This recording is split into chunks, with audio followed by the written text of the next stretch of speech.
епизода 8. Сите предходни биле ти. Почнав да ги читам старите белешки. Не затоа што барам нешто, туку затоа што повеќе не ми пречеше да дознавам. Архивата беше во подрумот.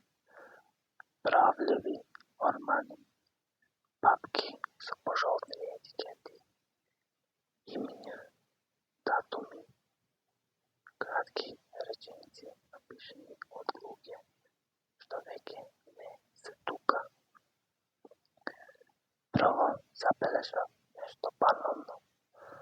Ракописите, некои беа уредни, некои беа тотално нервозни, но некои беа премногу внимателни.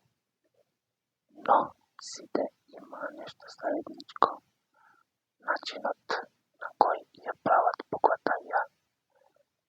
Мала пауза пред линијата надолу.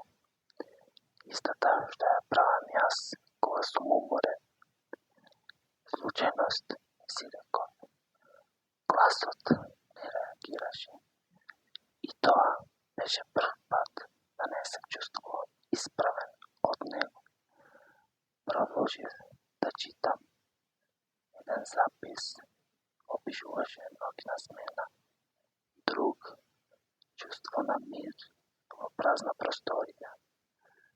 Трет забелешка дека гласот престанал да притиска фрази што ги познавав, не затоа што сум ги слушнал, туку затоа што сум ги мислел. Почнав да испоредувам тоните, години помеѓу нив, долги паузи, како стив што се зема пред повторување. Секој запис завршуваше исто. Состојбата е стабилна. Никој не објаснуваше што значи тоа. Како да било очигледно. Колку мина беа? Го прашав гласот.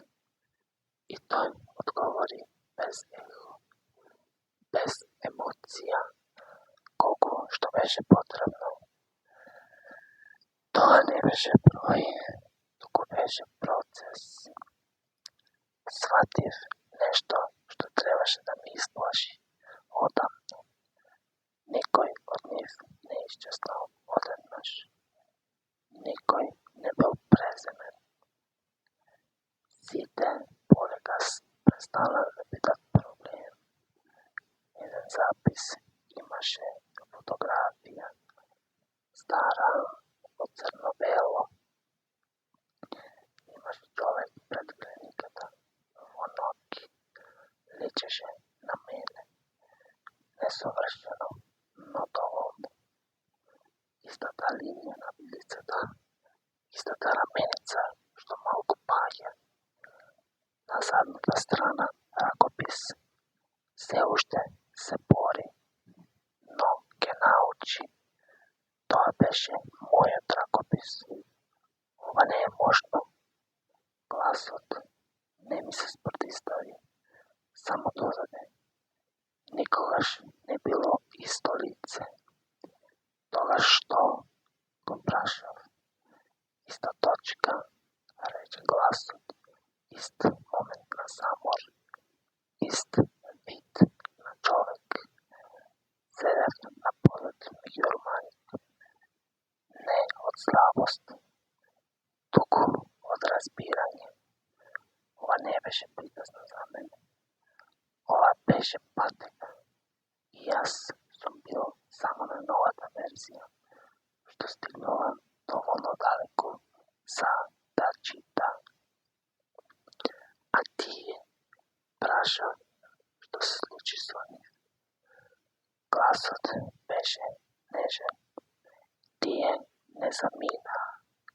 Ми рече, тие стана дивко корисни. Тоа не звучеше како никаква закана. Тоа звучеше како објаснување на систем, кој Кога се врати во соба 413, не почувствував ништо посебно, само продолжение.